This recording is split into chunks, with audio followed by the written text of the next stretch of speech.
आजचा आपला टॉपिक आहे प्री हिस्टॉरिक इंडिया, म्हणजेच प्रागैतिहासिक कालखंड. कारण प्रागैतिहासिक कालखंड म्हणजेच ओके प्राचीन भारताची सुरुवात. ओके प्राचीन भारताची सुरुवात. ओके म्हणजेच भारताच्या इतिहासाची सुरुवात. भारताचा इतिहास कधी सुरू झाला तर प्रागैतिहासिक कालखंडामध्ये भारताचा इतिहास सुरू झाला आणि म्हणून आपण त्याचा अभ्यास करणार आहोत हे लक्षात घ्या. सो प्रागैतिहासिक काळ म्हणजे काय, त्याला इंग्लिशमध्ये प्री हिस्टॉरिक असं म्हटलं जातं. त्याचा अर्थ काय होता तो आपण आता समजावून घेऊयात. प्री हिस्ट्री म्हणजे काय असतं. आता इथं एक महत्वाचा मुद्दा आहे, लक्षात घ्या की प्री हिस्ट्री म्हणजे काय असतं. याचा अर्थ तुम्हाला सांगतो आणि पुन्हा एकदा ओके एका वेगळ्या विश्लेषणाकडे मी जाणार आहे. त्याच्यावर तुम्हाला लक्षपूर्वक हे ऐकायचं आहे. मी दावा करेन की अशा प्रकारचं डिस्कशन कोणीही करत नाही, हे मुद्दे कोणीही सांगत नाही. या ठिकाणी अँथ्रोपॉलॉजी, जिओग्राफी, हिस्ट्री यांचं कॉम्बिनेशन करून कोणीही अशा पद्धतीने शिकवत नाही आणि त्याच्यामुळे हिस्ट्रीमध्ये मार्क कमी येतात. हिस्ट्री हा विषय चांगला समजत नाही आणि मग आपण हिस्ट्रीबद्दल तक्रार करतो. मुद्दा विषयाचा नाहीये, प्रॉब्लेम विषयाचा नाहीये की त्याचं जे मार्गदर्शन ज्या पद्धतीने केलं जातं ते पद्धत चुकीची असल्यामुळं मग आपल्याला हे प्रॉब्लेम्स फेस करावे लागत असतात, हे लक्षात घ्या. आता प्री हिस्ट्री म्हणजे काय असतं. आता ऑफकोर्स जेव्हा इतिहासाचा अभ्यास आपण करतो तेव्हा इतिहासाचा अभ्यास करत असताना आपल्या इतिहासाची साधनं महत्वाची आहेत की नाही.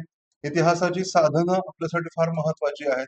इतिहासाची साधने ही आपल्यासाठी महत्वाची असतात, बरोबर आहे का. मग इतिहासाची साधनं ही दोन प्रकारची असतात असं साधारणतः सांगितलं जातं.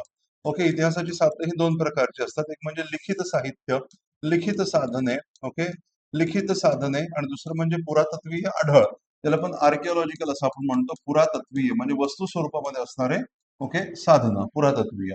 आता लिखित साधनांमध्ये आपल्याला काय दिसतं, लिखित साधनांमध्ये पुन्हा दोन प्रकारचं साहित्य दिसतं आपल्याला. ऐतद्देशीय ओके ऐतद्देशीय आणि परकीय लेखकांचं साहित्य. ऐतद्देशीय आणि परकीय लेखकांचं साहित्य. ऐतद्देशीय पुन्हा आपल्याला प्रकार दिसतात. एक धार्मिक प्रकारचं साहित्य ओके धार्मिक प्रकारचं साहित्य आणि अधार्मिक प्रकारचं साहित्य, ज्याला आपण इंग्लिशमध्ये सेक्युलर लिटरेचर म्हणतो. अशा प्रकारचं लिटरेचर आपल्याला दिसून येतं. मग त्याच्यामध्ये पुन्हा वेगवेगळे प्रकार आहेत. त्याच्यामध्ये मग साहित्य आहे, साहित्यामध्ये मग ओके नाटक आहे, काव्य आहे, कथा आहे. ओके अशा वेगवेगळ्या प्रकारचं साहित्य आपल्याला दिसून येतं. म्हणजे गद्य आणि पद्य याचे पुन्हा आपण दोन प्रकार करू शकतो. लिखित साहित्याचे गद्य आणि पद्य. मग गद्य आणि पद्य, गद्याचे पुन्हा प्रकार नाटक आहे, त्यानंतर कथा आहेत, पद्य म्हणजे कविता. ओके अशा प्रकारचं त्याचं काय म्हणून आपण डिफरन्शिएशन केलं जातं. आता ही जी दुसरी कॅटेगरी आहे ज्याला आपण पुरातत्वीय साहित्य आपण म्हणतो, त्याच्यामध्ये सुद्धा आपल्याला ओके लक्षात घ्या की काही प्रकार दिसून येतात. हे प्रकार कोणते असतात हे मी तुम्हाला तिथं सांगतो. पुरातत्वीय ओके साहित्य. आता हे जे पुरातत्वीय साहित्य आहे त्याच्यामध्ये कोणत्या कोणत्या गोष्टी येतात. तर पुरातत्वीय साहित्यामध्ये लक्षात घ्या की जीवाश्म असतात. ओके जीवाश्म माणसाने तयार केलेली अवजारं असतात, बरोबर आहे की नाही. जीवाश्म असतात, अवजारं असतात. त्या काळामध्ये माणसाने उभ्या केलेल्या वास्तू असतात. वेगवेगळ्या टप्प्यांमध्ये माणसाने उभ्या केलेल्या वास्तू म्हणजेच ओके बिल्डिंग्स असतील, त्याने काही उभ्या केलेल्या रचना असतील. त्यानंतर ओके त्या ठिकाणी त्या माणसाने उभी केलेली कलारूप असतील, चित्रकला असेल. ओके सो जीवाश्म, अवजारे, वास्तू किंवा वस्तू. ओके वास्तू सुद्धा असतात, वस्तू सुद्धा असतात, कलारूप सुद्धा असतात. वेगळ्या टप्प्यांमध्ये माणसाने तयार केलेली नाणी असतात, वेगळ्या प्रकारचे अभिलेख म्हणजे इन्स्क्रिप्शन्स असतात.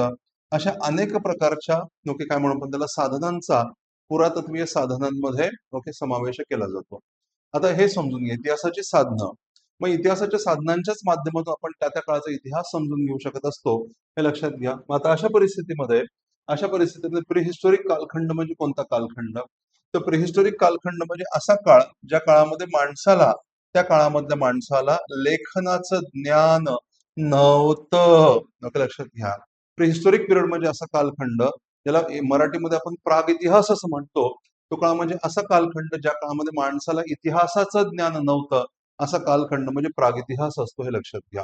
आणि मग अर्ली हिस्ट्री म्हणजे काय असतं. अर्ली हिस्ट्री म्हणजे ज्या काळामध्ये लिखाणाचं ज्ञान आलं तो म्हणजे ओके आरंभिक इतिहास आणि यांच्यामधला संक्रमणाचा काळ म्हणजे प्रोटो हिस्ट्री असतो, हे समजून घ्या. याच्याबद्दल आपण सविस्तर विश्लेषण थोड्या वेळाने पुन्हा एकदा करूयात.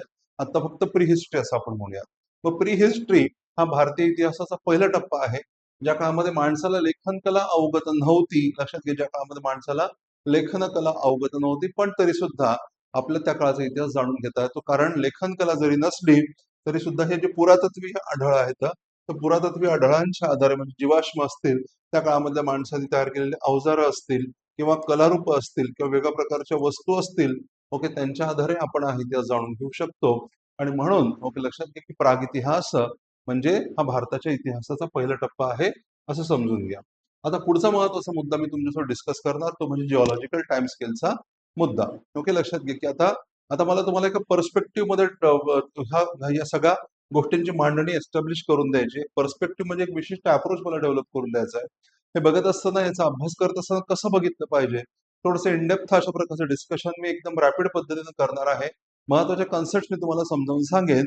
आणि हे प्रश्न एक्झाम मध्ये विचारलेत की नाही विचारले, तर निश्चितपणे याच्यावर एक्झाम मध्ये प्रश्न विचारलेले आहेत. त्या प्रश्नांची देखील चर्चा मी आता इथं करणार आहे, हे लक्षात घ्या. तर इथं ओके, पुढचं पॉईंट समजून सांगण्याच्या आधी एक महत्वाची कन्सेप्ट तुम्हाला समजावून सांगेन, ती म्हणजे जिओलॉजिकल टाइम स्केलची concept. Geological time scale, geological time scale म्हणजे काय, तर पृथ्वीच्या उत्पत्तीपासून ते वर्तमान काळापर्यंत घडून आलेल्या विकासाची कालबद्ध किंवा क्रमबद्ध अशा प्रकारची मांडणी म्हणजे जिओलॉजिकल टाइम स्केल. म्हणजे थोडक्यात सांगायचं झालं तर ज्याप्रमाणे माणसाचा इतिहास असतो, ओके, लक्षात घ्या की ज्याप्रमाणे माणसाचा इतिहास असतो त्याप्रमाणे पृथ्वीचा जो इतिहास आहे, ओके, पृथ्वीचा इतिहास म्हणजे जिओलॉजिकल टाइम स्केल. ही गोष्ट नेहमी समजून घ्यायची. ओके, एकदम सोप्या शब्दामध्ये माणसाच्या इतिहासाला इतिहास म्हणतात. माणसाच्या इतिहासाला इतिहास म्हणायचं असतं, तर पृथ्वीच्या इतिहासाला जिओलॉजिकल टाइम स्केल म्हणायचं असतं. कळालं की नाही कळालं? माणसाचा इतिहास म्हणजे इतिहास, पृथ्वीचा इतिहास म्हणजे जिओलॉजिकल टाइम स्केल. राईट. मागताच आपण बघितलं, भारताच्या संदर्भात माणसाच्या इतिहास आपण प्राचीन, मध्ययुगीन आणि आधुनिक अशा टप्प्यांमध्ये डिव्हाइड केलं. तसं जिओलॉजिकल टाइम स्केलचं असं लक्षात घ्या. तर ही जिओलॉजिकल टाइम स्केल खूप जुन्या काळामध्ये, खूप खूप आधी सुरू झाली होती. कधी सुरू झाली होती, तर तुम्हाला माहिती आहे की ज्या वेळेला बिग बँग घडून आला होता. बिग बँग म्हणजे 13,700 दशलक्ष वर्षांपूर्वीची ही घटना आहे, ज्याला आपण महास्फोट, बिग बँग असं म्हणतो. तर जेव्हा बिग बँग घडून आलेला आहे, ओके, लक्षात घ्या की जेव्हा बिग बँग घडून आलेला आहे, ओके, त्यावेळेला या इतिहासाची सुरुवात झालेली आहे, मानवी इतिहासाची सुरुवात झाली.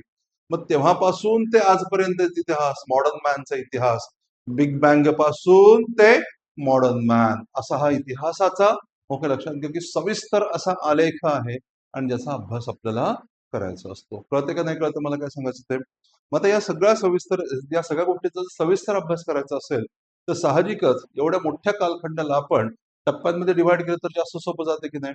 फॉर एक्झाम्पल, लक्षात घ्या की वर्षभरामध्ये ज्या घडामोडी झाल्या, ओके, त्या चांगल्या पद्धतीने समजून घेण्यासाठी, सोप्या पद्धतीने समजून घेण्यासाठी आपण काय करतो, वर्षाला महिन्यांमध्ये डिव्हाइड करतो. बरोबर आहे की नाही? वर्ष महिन्यांमध्ये, महिने आठवड्यांमध्ये, आठवडे दिवसांमध्ये, दिवस तासांमध्ये, तास मिनिटांमध्ये आणि मिनिट सेकंदांमध्ये आपण डिव्हाइड करत असतो. काही चूक बोलतोय का? चूक बोलत असतील, मी जर चूक बोलत असेल तर कान धरा स्वतःचे. ओके, लक्षात घ्या. तर आपण काय करतो, वर्षाला डिव्हाइड करतो. वर्ष जास्त इयर, त्याला आपण डिव्हाइड करतो महिन्यांमध्ये, महिने आठवड्यांमध्ये, आठवडे तासांमध्ये, तास मिनिटांमध्ये आणि मिनिट सेकंदांमध्ये आपण डिव्हाइड करत असतो. ओके, त्याच पद्धतीनं लक्षात घ्या की त्याच पद्धतीनं हे जे जिओलॉजिकल टाइम स्केल आहे, जिओलॉजिकल टाइम स्केलला सुद्धा डिव्हाइड केलं जातं. तर जिओलॉजिकल टाइम स्केलला इऑन्स मध्ये डिव्हाइड केलं जातं आणि असे एकूण 4 इऑन असतात, हे लक्षात घ्या.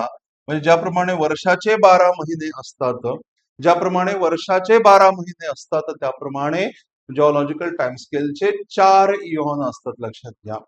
ज्याप्रमाणे प्रत्येक महिन्यामध्ये आठवडे असतात, त्याचप्रमाणे प्रत्येक इऑन मध्ये इरा असतात. ज्याप्रमाणे प्रत्येक आठवड्यामध्ये दिवस असतात, त्याप्रमाणे प्रत्येक इरामध्ये पिरियड असतात. ज्याप्रमाणे प्रत्येक दिवसामध्ये तास असतात, त्याप्रमाणे प्रत्येक पिरियडमध्ये इपोक असतात. आणि ज्याप्रमाणे प्रत्येक तासामध्ये मिनिट असतात, त्याप्रमाणे प्रत्येक इपोक मध्ये एजेस असतात. म्हणून ही सिक्वेन्स तुम्हाला महत्वाची आहे. इऑन, इरा, पिरियड, इपोक, एजेस. इऑन, इरा, पिरियड, इपोक, एजेस. ओके, ही संकल्पना, ही सिक्वेन्स तुम्हाला लक्षात ठेवायची आहे. राईट. मग आता पृथ्वीच्या इतिहासाचे किंवा जगाच्या इतिहासाचे असे किती इऑन्स आहेत, तर टोटल 4 इऑन आहेत. तर पहिला इऑन कोणता आहे? Harden Eon. ज्या काळामध्ये पृथ्वीचं कवच तयार होतं, तो हार्डेन इऑन, जो 4,600 दशलक्ष वर्षांपूर्वी सुरू झाला, तर 4,000 दशलक्ष वर्षांपूर्वीपर्यंत चालला. त्यानंतर आहे तो आर्केन इऑन, जो 4,000 दशलक्ष वर्षांपूर्वी सुरू झाला, तो 2,500 दशलक्ष वर्षांपूर्वीपर्यंत चालला. त्याच्यानंतर तो प्रोटेरेझॉइक इऑन, जो की 2,500 दशलक्ष वर्षांपूर्वी सुरू झाला आणि 560 दशलक्ष वर्षांपूर्वीपर्यंत चालला. आणि त्यानंतर येतो ओके, फॅनेरेझॉइक इऑन, जो की 560 दशलक्ष वर्षांपूर्वी सुरू झाला, तो सध्याही चालू आहे. मग आता आपण सध्या कोणत्या इऑन मध्ये आहोत बेटा? आपण सध्या फॅनेरेझॉइक इऑन मध्ये आहोत, हे लक्षात घ्या. आपण सध्या फॅनेरेझॉइक इऑन मध्ये आहोत, हा मुद्दा तुम्हाला लक्षात ठेवायचा आहे. ओके, इथं समजून घ्या फॅनेरेझॉइक इऑन. आता इथे मी थोडक्यात माझी मांडणी करायला लगेच लगेच सुरुवात करूयात आपण. बघा, ओके, पृथ्वीचा इतिहास कधी सुरू झालेला? साधारणतः 4,600 दशलक्ष वर्षांपूर्वी. 4600 मिलियन इयर्स अगो, 4600 दशलक्ष वर्षांपूर्वी पृथ्वीचा इतिहास सुरू झाला असं आपण म्हणतो. जो पहिला इऑन आहे तो आहे हार्डेन इऑन, बरोबर आहे का? हार्डेन इऑन, जो की 4600 ते 4000 दशलक्ष वर्षांपूर्वीपर्यंत चालला. त्यानंतर तो आर्केन इऑन, जो की 4000 पासून 2500 दशलक्ष वर्षांपूर्वीपर्यंत चालला. आणि त्याच्यानंतर येतो, ओके लक्षात, त्याच्यानंतर येतो, ओके, कोणता आहे? प्रोटेरोझोइक इऑन, बरोबर आहे की नाही? प्रोटेरोझोइक इऑन येतो. मी तर PR असं लिहितो, जो ओके 4000 दशलक्ष वर्षांपूर्वीपासून ते 2500 दशलक्ष वर्षांपूर्वीपर्यंत चालला. आणि त्याच्यानंतर मग सुरू झालेला आहे तो म्हणजे फॅनेरो. ओके लक्षात घ्या की फॅनेरोझॉइक, फॅनेरोझॉइक इऑन. मग बेटा आपण सध्या कोणत्या इऑन मध्ये आहोत रे? ओके, आपण सध्या आहोत फॅनेरोझॉइक इऑन मध्ये, बरोबर आहे की नाही? आपण सध्या फॅनेरोझॉइक इऑनचा भाग आहोत, हे लक्षात घ्या. ओके, आपण सध्या फॅनेरोझॉइक इऑन मध्ये आहोत. आता इऑन जे असतात ते कशामध्ये डिव्हाइड केले जातात ते आपल्याला माहिती आहे. इऑनचं क्लासिफिकेशन हे इरामध्ये होत असतं. आताच आपण बघितलं की नाही? इऑन जे असतात ते कशामध्ये डिव्हाइड होतात? इरामध्ये डिव्हाइड होतात. तर इथे समजून घ्या, हा जो फॅनेरोझॉइक इऑन आहे, ओके, त्याचे 3 इरा पडतात. हे 3 इराज कोणते कोणते आहेत? तर पहिला जो इरा आहे, ओके, यस, ओके, लक्षात घ्या की त्याला म्हणतात पॅलिओझॉइक इरा. हे शब्द तुम्हाला लक्षात ठेवायचे आहेत. पॅलिओझॉइक, यस, इरा, पॅलिओझॉइक इरा. त्याच्यानंतर तो मिसोझॉइक इरा, त्यानंतर तो मिसोझॉइक इरा, आणि त्याच्यानंतर येतो, ओके, सिनोझॉइक किंवा निओझॉइक इरा. म्हणजे आता सध्या आपण कोणत्या इरामध्ये आहोत? निओ किंवा सिनोझॉइक, निओ किंवा सिनोझॉइक इरा मध्ये आपण सध्या आहोत. जो लेटेस्ट इरा चालू आहे तो निओ किंवा सिनोझॉइक इरा आहे, हे तुम्हाला लक्षात ठेवायचं आहे. बघा, इथे ही संकल्पना क्लिअर करून घ्या. ओके, आपण सध्या फॅनेरोझॉइक इऑन आणि निओ किंवा सिनोझॉइक इरामध्ये आहोत, हे लक्षात घ्या. प्रत्येक इराला कशामध्ये डिवाइड केलं जातं? तर प्रत्येक इराला आपल्याला माहिती आहे की पिरियड्स मध्ये डिवाइड केलं जातं. तर निओ किंवा सिनोझॉइक इरा जो आहे त्याचे कोणते पिरियड्स पडतात? त्याचे 2 पिरियड्स पडतात. ओके, जो पहिला पिरियड आहे, ओके, तर लक्षात घेतलं तुम्हाला दिसेल, जो पहिला पिरियड आहे त्याला टर्शरी म्हणतात आणि नंतरच्याला क्वाटर्नरी असं म्हटलं जातं. सो टर्शरी पिरियड, ओके, लक्षात घ्या की टर्शरी पिरियड, टर्शरी पिरियड आणि क्वाटर्नरी पिरियड. आपण सध्या कोणत्या पिरियड मध्ये आहोत? आपण सध्या क्वाटर्नरी पिरियड मध्ये आहोत, हे लक्षात घ्या. टर्शरी आणि क्वाटर्नरी पिरियड, ओके, हे तुम्हाला लक्षात ठेवायचं आहे. टर्शरी पिरियड आणि क्वाटर्नरी पिरियड मध्ये. ओके, आता तुम्हाला कदाचित हे इलॉजिकल वाटत असेल, याचा काय संबंध असं वाटत असेल, पण हे मुद्दे खरंच महत्वाचे आहेत आणि माझा दावा आहे की ओके, हे कोणी डिस्कस करतही नाही, लक्षात घ्या. पण एक्झामसाठी हा मुद्दा खूपच जास्त महत्वाचा आहे. मग आपण सध्या कोणत्या पिरियड मध्ये आहोत? आपण सध्या क्वाटर्नरी पिरियड मध्ये आहोत. प्रत्येक पिरियडचे इपोक्स असतात, लक्षात घ्या. मग त्याचप्रमाणे क्वाटर्नरी पिरियड जो असतो, क्वाटर्नरी पिरियडचे 2 इपोक असतात. हे 2 इपोक्स आहेत प्लिस्टोसिन इपोक आणि होलोसिन इपोक. ही नावं तुम्हाला लक्षात ठेवायची आहेत. प्लिस्टोसिन इपोक, ओके, लक्षात घ्या. Okay, Pleistocene, okay, Pleistocene epoch, Pleistocene epoch, आणि त्याच्यानंतर येतो Holocene epoch. Okay, Pleistocene epoch आणि होलोसिन इपोक ही नावं तुम्हाला लक्षात ठेवायची आहेत. प्लिस्टोसिन इपोक आणि होलोसिन इपोक. आता प्रत्येक इपोक जो असतो त्याचं डिव्हिजन कशामध्ये केलं जातं? तर त्याचं म्हणजे प्रत्येक इपोकचं डिव्हिजन जे असतं ते एजेस मध्ये केलं जातं. मग आता एजेस आपल्यासाठी महत्वाचे आहेत. तर प्लिस्टोसिन इपोक जे आहे त्याचे साधारणतः 2 एजेस असतात असं आपण म्हणतो. पहिल्या एजला इओलिथिक एज असं म्हटलं जातं, जी आपल्यासाठी फारशी महत्वाची नाहीये, पण ही एज आपल्यासाठी फारच महत्वाची आहे, ती म्हणजे पॅलिओलिथिक एज. ओके, आता तुम्हाला समजून येईल की मी हे का डिस्कस करतोय. ओके, एक आहे पॅलिओलिथिक एज आणि त्याच्यानंतर मग येते mesolithic age. Okay, paleolithic age, त्यानंतर येते mesolithic age. Okay, mesolithic age आणि त्याच्यानंतर येते मग neolithic age. Okay, neolithic age. तर हे मुद्दे आपल्यासाठी महत्वाचे आहेत. आता आपण जेव्हा माणसाचा इतिहास बघतोय तेव्हा आपण आताच काय बोललो की ओके, प्राग इतिहास. प्राग इतिहास म्हणजे थोडक्यात कोणता कालखंड, ज्याला आपण अश्मयुग असं आपण म्हणतो, तो कालखंड म्हणजे प्राग इतिहासाचा कालखंड असतो. आणि तो कुठून सुरू होतो?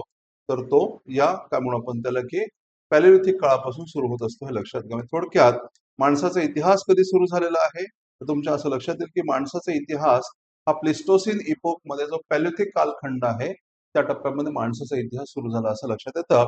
आणि साधारणतः भारतामध्ये सुद्धा अशाच प्रकारची सिच्युएशन इंडियन सबकॉन्टिनेंट म्हणजे भारतीय उपखंडामध्ये अशाच प्रकारचे डेव्हलपमेंट आपल्याला दिसून येते. तर हे मुद्दे फारच महत्वाचे आहेत. आता हा जो पॅलिथिक पिरियड त्याचे पुन्हा 3 उपटप्पे पडतात ते आपण पुढे बघूया आता. राईट. येस. तर पॅलिथिक पुन्हा लोअर, मिडल आणि अप्पर अशा 3 टप्प्यांमध्ये डिव्हाइड केला जातो. ते कसं ते आता आपण पुढे बघणार आहोत. Lower, middle, upper. आता ओके लक्षात घ्या की ओके या टेबलकडे तुम्ही या. हा जो टेबल आहे मी तो एनसीआरटी मधून घेतलेला आहे. लक्षात घ्या एनसीआरटी हा याचा सोर्स आहे आणि त्याच्या मोस्ट ऑथेंटिक अशा प्रकारचा हा कंटेंट आहे. हे तुम्ही समजून घ्यायला हवं. ओके लक्षात घ्या. मोस्ट ऑथेंटिक अशा प्रकारची ही संकल्पना आहे एनसीआरटी मधून घेतलेली. इथं मग पृथ्वीच्या इतिहासामध्ये कोणत्या कोणत्या घडामोडी घडलेल्या आहेत त्याची माहिती या ठिकाणी दिलेली आहे.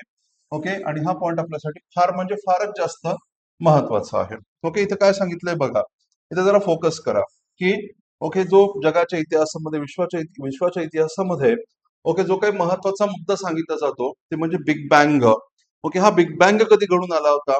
ओके. हा जो बिग बँग आहे ओके तो घडून आला होता साधारणतः असं म्हटलं जातं की 13,700 ओके दशलक्ष वर्षांपूर्वी. ओके लक्षात घ्या की 13,700 दशलक्ष वर्षांपूर्वी ही बिग बँग ची घटना घडली होती असं साधारणतः म्हटलं जातं. लक्षात घ्या. हा जो बिग बँग आहे 13,700 दशलक्ष वर्षांपूर्वी घडला आणि मग त्याच्यानंतर ओके साधारणतः 12,000 दशलक्ष वर्षांपूर्वी ओके विश्वाची उत्पत्ती झाली आणि 5,000 दशलक्ष वर्षांपूर्वी आपला ओके सूर्य उदयाला आला होता हे लक्षात घ्या. मग सूर्याचा उदय कधी झालेला आहे तर या ओके संकल्पनेनुसार सूर्याचा जो उदय आहे इथे तुम्हाला लक्षात ठेवायचं आहे सूर्याचा उदय हा 5,000 दशलक्ष वर्षांपूर्वी झाला. ओके ही संकल्पना आपल्यासाठी महत्वाची आहे. ओके हे समजून घ्या. कळतंय का नाही कळतंय. येस. ओके त्याच्यानंतर मग ओके लक्षात घ्या की मग काय झालं की साधारणतः इथे 4,800 दिलेलं आहे मी तुम्हाला 4,000 ओके 600 सांगितलं तर हे चालतं. तर मग हा मुद्दा समजून घ्या. 4,600 दशलक्ष वर्षांपूर्वी ओके एक नवा टप्पा सुरू झाला पृथ्वीच्या इतिहासामध्ये ज्याला आपण हार्डेन इयॉन असं म्हणतो. लक्षात घ्या. आताच आपण त्या हार्डेन इयॉन बद्दल बोललो होतो की नाही. हार्डेन इयॉन बद्दल आपण बोललो होतो आणि हा जो हार्डेन इयॉन आहे हा 4,600 किंवा 4,800 दशलक्ष वर्षांपूर्वी सुरू झाला आणि मग त्या संदर्भात हा मुद्दा आपल्यासाठी खूप जास्त ओके महत्वाचा आहे. तर हार्डेन इयॉन मध्ये काय झालं होतं तर इथं तुम्हाला मी सांगितलेलं आहे या काळामध्ये समुद्र म्हणजे महासागर होते ओशन्स आणि खंड ओके यांची निर्मिती झालेली आहे. लक्षात घ्या ओशन्स आणि खंड ओके ह्या काळामध्ये निर्माण झाले. हा मुद्दा समजून घ्या. कळतंय का नाही कळतंय.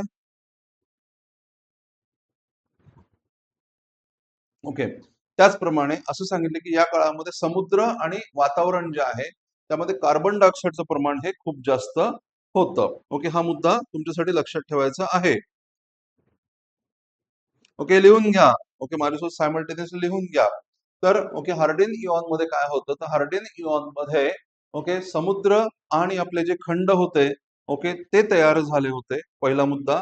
आणि या काळामध्ये ओके समुद्र असतील किंवा खंड असेल किंवा वातावरण असेल ओके यामध्ये आपल्याला काय दिसतं तर कार्बन डायऑक्साईडचं प्रमाण हे जास्त होतं. त्याच्यानंतर कोणता इयॉन सुरू होतो त्याच्यानंतर सुरू होतो आर्केन इयॉन. त्याच्याबद्दल सुद्धा आपण बोललो होतो.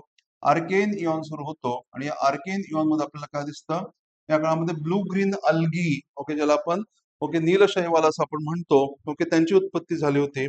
ब्लू ग्रीन अल्गी या काळामध्ये डेव्हलप झाले होते हे लक्षात घ्या. ओके त्याचप्रमाणे या काळामध्ये युनिसेल्युलर बॅक्टेरिया म्हणजे एकपेशीय बॅक्टेरिया एकपेशीय जीवाणू ओके या काळामध्ये ओके डेव्हलप झाले होते. हा मुद्दा ओके समजून घ्या. कळते का नाही कळते मी काय सांगतोय ते.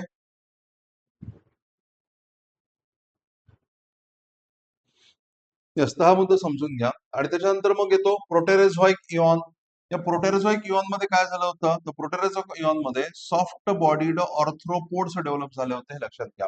सॉफ्ट बॉडी ऑर्थ्रोपोड्स या काळामध्ये डेव्हलप झाले.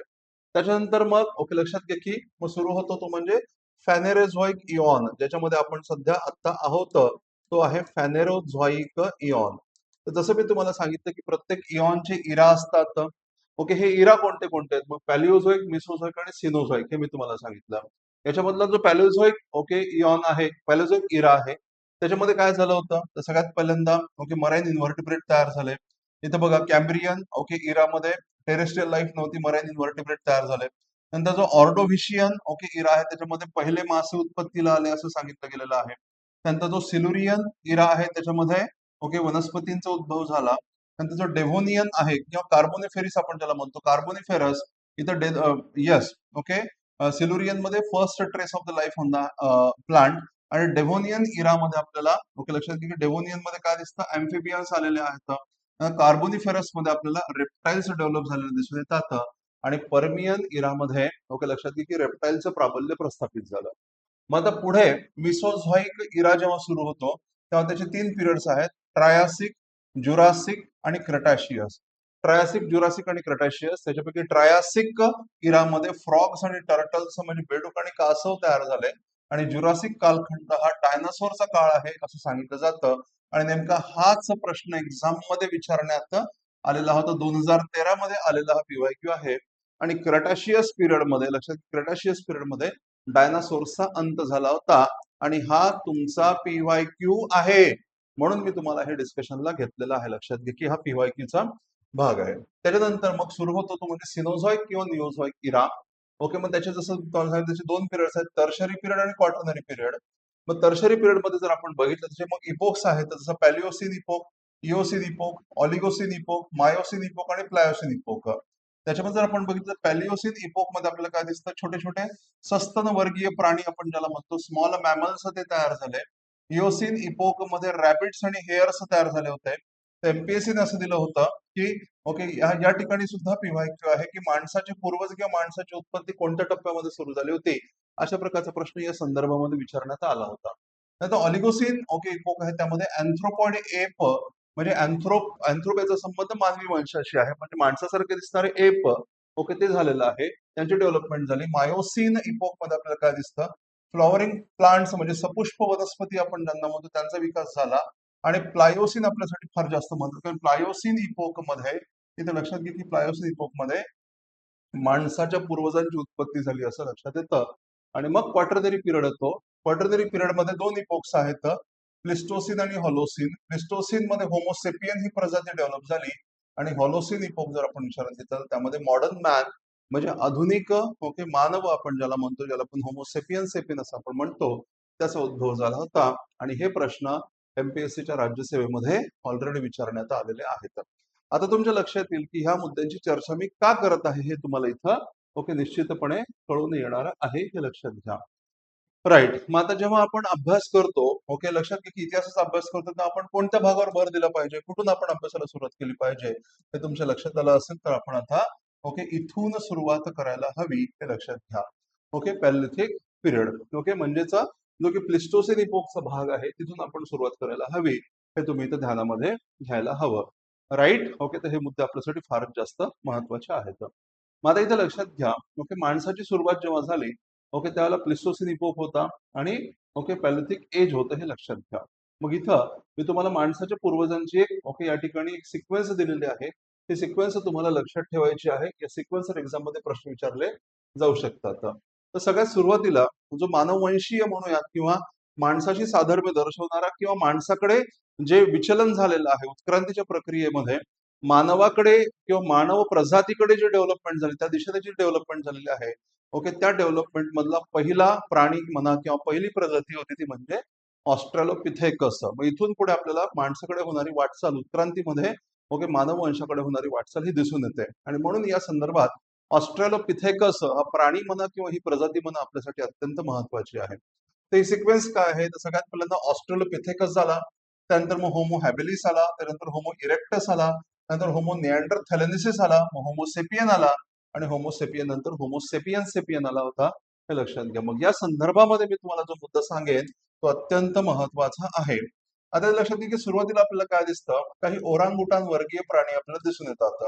ओरांगुटान वर्गीय मग त्यांचं अस्तित्व भारतामध्ये दिसतं का त्यांचं अस्तित्व भारतामध्ये दिसून येतं हे लक्षात घ्या.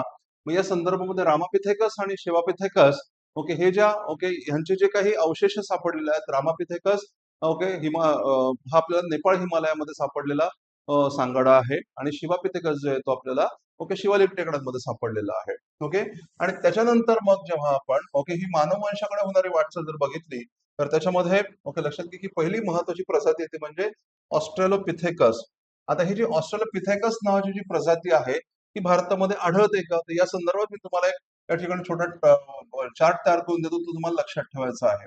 ऑस्ट्रॅलोपिथेकस, लक्षात घ्या की ऑस्ट्रॅलोपिथेकस ही प्रजाती भारतामध्ये सापडते का. ओके, त्याच्यानंतर homo हॅबिलिस. Okay, Australopithecus, homo हॅबिलिस, homo हॅबिलिस. Okay, त्याच्यानंतर मग कोण आहे तिथे तुम्ही जर बघितलं तर, ओके, होमो इरेक्टस आहे, नंतर होमो निअँडरथॅलेनेसिस आहे, homo erectus. Okay, homo erectus, त्याच्यानंतर निअँडरथल मानव आपण ज्याला म्हणतो तो. ओके, निअँडरथल मानव, निअँडरथल मानव. आणि त्याच्यानंतर मग होमोसेपियन सेपियन, होमोसेपियन आणि Homo sapien sapien, Homo sapien, Homo sapien sapien. त्याच्यामध्ये ओके लक्षात घ्या की ओके हा जो ऑस्ट्रेलोपिथेकस आहे भारतामध्ये आढळतो का नाही आढळत, तो ऑस्ट्रेलोपिथेकसचे अवशेष किंवा त्याचा आढळ भारतामध्ये नाही आहे हे लक्षात घ्या. होमो हॅबिलिस सुद्धा भारतामध्ये नाही आहे. होमो इरेक्टस मात्र भारतामध्ये सापडतो. आणि या संदर्भामध्ये आता मी जो मुद्दा सांगेन तो फारच महत्वाचा आहे आणि तो एक्झाम मध्ये विचारला जाण्यासारखा मुद्दा आहे, लक्षात घ्या. तर या संदर्भामध्ये इथं लक्षात घ्या की होमो इरेक्टस जर आपण बघितलं तर आपल्याला ओके नर्मदा नदीच्या किनाऱ्यावर नर्मदेच्या खोऱ्यामध्ये हाथनोरा नावाचं ठिकाण आहे. हाथनोरा, ओके, ते नर्मदा नदीच्या खोऱ्यामध्ये आहे आणि या ठिकाणी आपल्याला एका कवटीचा तुकडा सापडलेला आहे आणि ती कवटी होमो इरेक्टसची होती असं म्हटलं जातं. आणि म्हणून होमो इरेक्टस ही प्रजाती भारतामध्ये आढळते, हे लक्षात घ्या. निअँडरथल मानव भारतामध्ये आढळत नाही, तो प्रामुख्याने युरोपमध्ये आढळतो. होमोसेपियन सेपियन मात्र जगामध्ये सर्वत्र आढळतो, इन्क्लुडिंग इंडिया. ओके, हे लक्षात घ्या. ओके, तर हे मुद्दे महत्वाचे आहेत. होमोसेपियन, होमोसेपियन सेपियन यांचा जो पहिल्यांदा आढळ होता, ओके, तो आपल्याला होमोसेपियन बद्दल जर बोलायचं झालं, ओके, तर तो आढळतो हा फ्रान्समध्ये क्रोमॅग्नॉन या ठिकाणी सापडलेला, म्हणून त्याला क्रोमॅग्नॉन मॅन असं सुद्धा म्हटलं जातं. हा पॉईंट तुम्ही लक्षात ठेवायचा आहे. पण याच्यावर ओके इथं विचारला जाणारा प्रश्न जो आहे तो होमो इरेक्टसचाच मुद्दा महत्वाचा आहे माझ्या दृष्टिकोनातून, हे लक्षात घ्या. ओके, होमो इरेक्टस ही प्रजाती भारतामध्ये आढळते का, तो होमो इरेक्टस ही प्रजाती भारतामध्ये आढळते. ओके, ह्या ओके लक्षात घ्या की या प्राण्याचे ओके काय म्हणू आपण त्याला की अवशेष त्याची कवटी भारतामध्ये आढळलेली आहे. नर्मदा नदीच्या किनारी हाथनोरा, हाथनोरा या ठिकाणी आढळलेलं आहे. मध्य प्रदेश मधलं हे ठिकाण आहे. हा मुद्दा आपल्यासाठी अत्यंत महत्वाचा. अरुण सोनकिया नावाचे विद्वान होते आणि त्यांचं या बाबतीमध्ये योगदान हे अत्यंत महत्वाचं मानलं गेलेलं आहे, हे लक्षात घ्या. राईट, आता कळतंय का तुम्हाला मी नेमकं काय सांगण्याचा प्रयत्न करतो. हे सगळे तुमचे ऑब्जेक्टिव्ह पॉइंट्स आहेत. आता हे तुम्ही लक्षात घ्या. ओके, या ठिकाणी जसं मी तुम्हाला या ओके टेबलमध्ये दाखवलं तर हा प्रश्न ऑलरेडी एक्झाम मध्ये विचारलेला आहे. तसंच ओके लक्षात घ्या की आता मी जे मुद्दे सांगितले ते सुद्धा विचारले जाऊ शकतात. ओके, आणि हाच टप्पा आता आपल्याला अभ्यासायचा आहे. मग आता माणसाचा इतिहास नेमका कधी सुरू झाला, तर आपल्याला काय दिसतं, हा जो प्लिस्टोसिन इपोक आहे त्या टप्प्यामध्ये माणसाचा इतिहास सुरू झाला असं आपण जनरली म्हणत आहोत. लक्षात घ्या, भारताच्या संदर्भात आपण बोलत आहोत. मग इथं प्लिस्टोसिन इपोकचा जर विचार केला तर प्लिस्टोसिन या शब्दाचा अर्थ काय असतो हे समजून घ्या. प्लिस्टोसिन या शब्दाचा अर्थ आहे ओके शेवटचे महान हिमयुग, लास्ट ग्रेट आईस एज म्हणजे Pleistocene. Last great ice age असं प्लिस्टोसिनला म्हटलं जातं, शेवटचे महान हिमयुग. आणि होलोसिन या शब्दाचा अर्थ काय असतो, तर होलोसिन म्हणजे वर्तमान. होलो म्हणजे वर्तमान, वर्तमान काळ म्हणजे होलोसिन असं तुम्हाला इथं लक्षात येईल. तर प्लिस्टोसिन, हा मुद्दा महत्वाचा आहे. आता जर आपण ओके लक्षात घ्या की या स्केचकडे आलो आणि आपण जर समजा सगळं बाकीचं सगळं डिलीट करून टाकलं, हे सगळं आपण डिलीट करूयात. ओके, हा भाग जो आहे तो सगळा मी आता डिलीट करेन आणि आता एका विशिष्ट भागावर आपण फोकस करूया.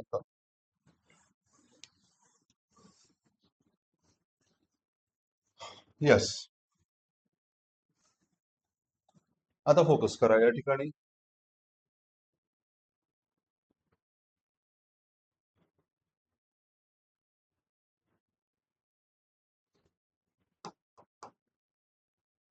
Right, yes. आता इथं भारताच्या इतिहासाची सुरुवात जर आपण बघितली तर ती प्लिस्टोसिन इपोक मध्ये दिसते. हा मुद्दा लक्षात घ्यायचा आहे. आणि त्या प्लिस्टोसिन इपोक मध्ये पुन्हा इओलिथिक आणि पॅलिथिक असे दोन टप्पे आपल्याला दिसतात. आणि मग होलोसिन इपोक आहे त्याच्यामध्ये मेसोलिथिक आणि निओलिथिक असं आपल्याला दिसून येतं. तर प्लिस्टोसिन या शब्दाचा अर्थ आहे हिमयुग, बरोबर आहे की नाही. म्हणजे ज्या वेळेला हिमयुग होतं ओके त्यावेळेला माणसाची उत्क्रांती किंवा माणसाची उत्पत्ती होत होती असं आपण म्हणू शकतो. आणि त्याचा महत्वाचा कालखंड म्हणजे पॅलिथिक एज आहे. आणि मग हिमयुग संपलं, हिमयुग संपलं की पॅलिथिक एज सुद्धा संपतं असं तुमच्या लक्षात येईल. आणि त्याच्यानंतर मग ओके होलोसिन इपोक सुरू झाला. होलोसिन इपोकचे पुन्हा दोन उपटप्पे आहेत, मेसोलिथिक आणि निओलिथिक. आणि ह्याच काळामध्ये माणसाचा उद्भव, माणसाची उत्क्रांती होत होती. माणूस आता पुढे पुढे चालला होता असं आपल्या लक्षात येतं आणि म्हणून हे टप्पे आपल्याला अभ्यासायचे आहेत. आणि याच कालखंडाला आता पुढचा मुद्दा लक्षात घ्या. हा जो कालखंड आहे याच कालखंडाला प्रागैतिहासिक कालखंड असं म्हटलं जातं. आणि रिझन काय आहे? याला आपण प्री हिस्टॉरिक पिरियड म्हणजेच प्रागैतिहासिक कालखंड, प्रागैतिहासिक कालखंड असं आपण या टप्प्याला म्हणत असतो. याचं सिंपल कारण असं आहे की या काळामध्ये ओके एकीकडे माणसाचा उद्भव, माणसाची उत्क्रांती होत होती, परंतु त्या काळामध्ये ओके माणसाच्या ज्या काही घडामोडी होत्या, मानवी जीवनाशी निगडीत ज्या काही घडामोडी होत्या त्यांच्याशी निगडीत ओके लिखित पुरावे आपल्याला आढळत नाहीत. कारण या काळामध्ये ओके लैखनिक साधने किंवा लिखाणाचं ज्ञान ओके माणसाला अवगत नव्हतं. म्हणून हा मुद्दा आपल्यासाठी महत्वाचा